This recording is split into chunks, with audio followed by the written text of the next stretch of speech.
the younger sister and favorite of Napoleon Bonaparte, Pauline Bonaparte, 1780 to 1825, was a fashion icon across Europe.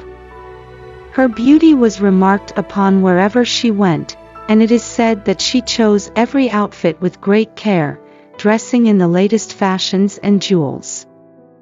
She was beautiful and she knew it.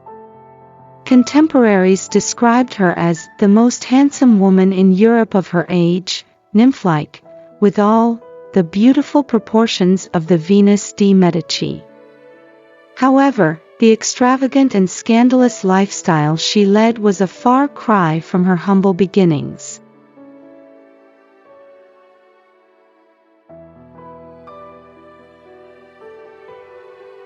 Pauline Bonaparte, born Maria Paoletta Bonaparte in Ajaccio, Corsica, was the sixth of 8 children in the Bonaparte family. At the age of 5, Pauline's father died, plunging the family into poverty. Not long after, her brother Lucien's seditious political comments sent the family packing for the mainland, France. When the British captured Corsica, what little income the family had from their vineyards dried up completely, and the Bonaparte women resorted to washing clothes to survive. Growing up in these circumstances, Pauline received no formal education and had no intellectual learnings that women of high social standing were expected to have to secure a wealthy husband. She had only her looks, a symmetrical figure, a fashionable nose, and delicate hands and feet, her capacity to flirt, which by all accounts was impressive, and the help of her doting brother Napoleon, then a respected general. At the age of 13, Paoletta, as she was known then, declared herself in love with Louis-Marie Stanislas Freron, an acquaintance of Napoleon's who was 26 years her senior and had enjoyed her company in southern France. He wanted to marry her but was already engaged, and when Pauletta's mother found out, she had them separated. Despite her love for Freron, Paoletta was quickly married off to another of Napoleon's friends, General Charles Leclerc. Her name was changed to the French Pauline, and less than a year later they had a son, Dermide. After living apart for a short while, Leclerc stationed in Brittany while Pauline lived in Paris at the heart of the city's fashionable society. They were relocated in 1801 with their son to Saint-Domingue, now Haiti, sent by Napoleon to quell a rebellion.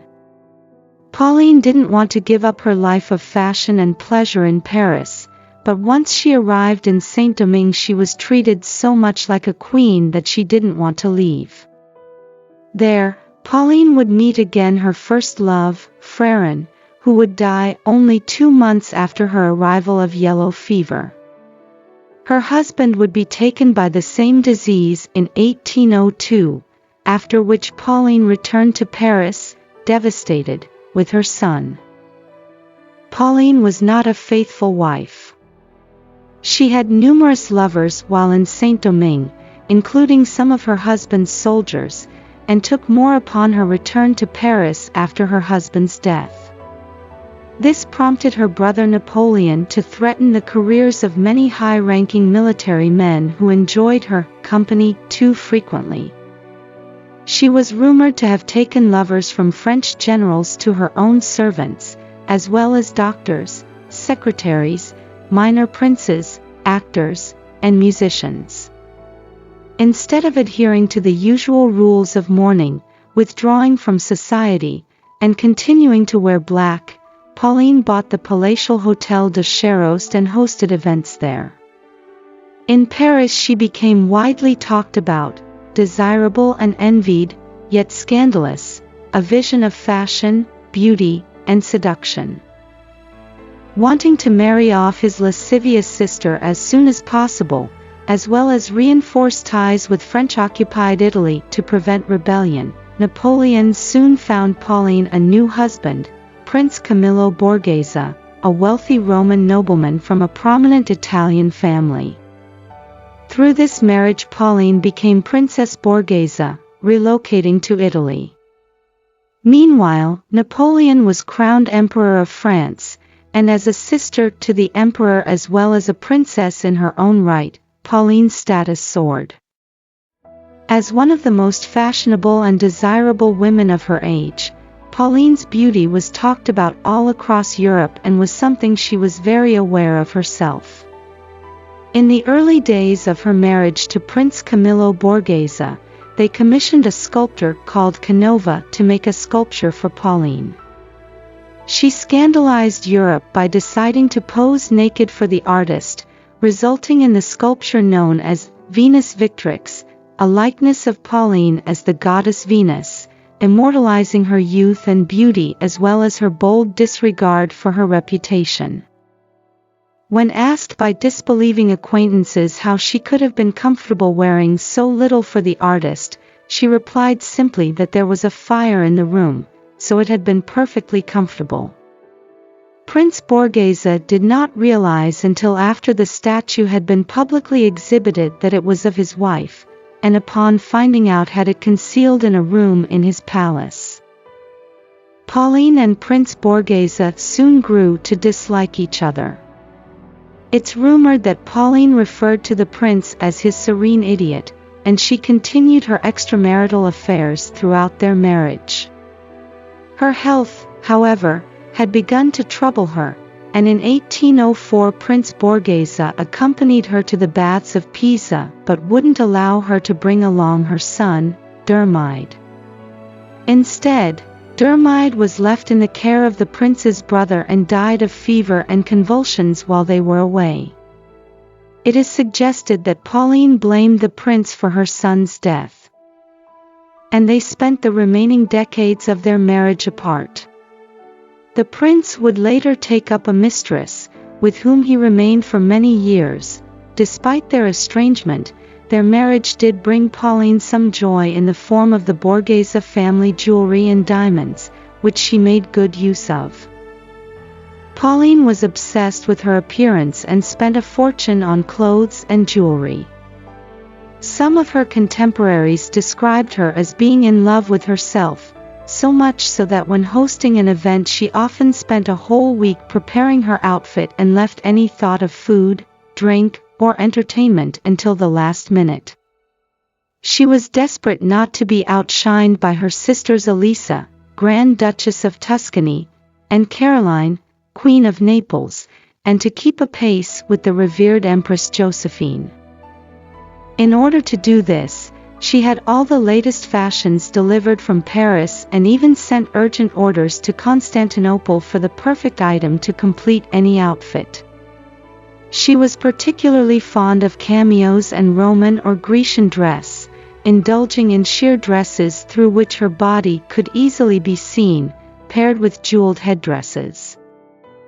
Pauline's beauty was her main accomplishment and asset in life, being uneducated as she was, so her reputation as the highly fashionable beauty who was Princess Borghese and sister to the emperor was everything to her. In a book from 1890, it said that, whenever she went to the theater, every opera glass was turned towards her. Her entrance into a ballroom was greeted by a long murmur of admiration. Her attire was always carefully studied, and very beautiful. Her jewelry was of enormous value. She inspired the wildest enthusiasm. She was an exceptional woman, a professional beauty. At social events, some say she had to retreat to a corner to pose prettily when the conversations turned intellectual, and the upper-class company she kept only forgave her lack of education because she was so pretty, so merry, so droll, and always so ravishingly gowned. In 1806, Napoleon became King of Italy and made his favorite sister Pauline Duchess of Guastalla.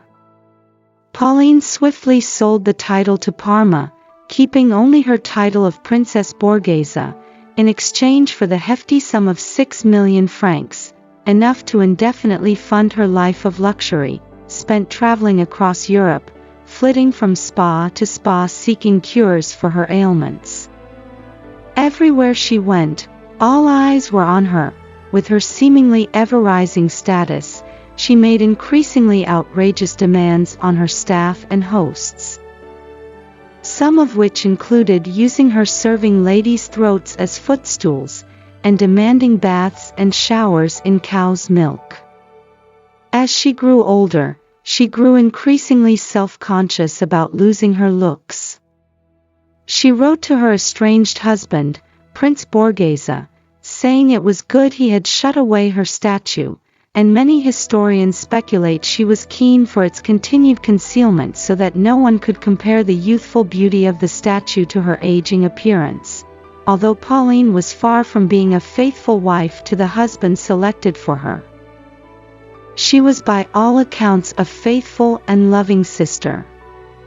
She was known to be Napoleon's most loyal sibling and the least demanding, asking nothing of him despite his wealth and status, and making her own way.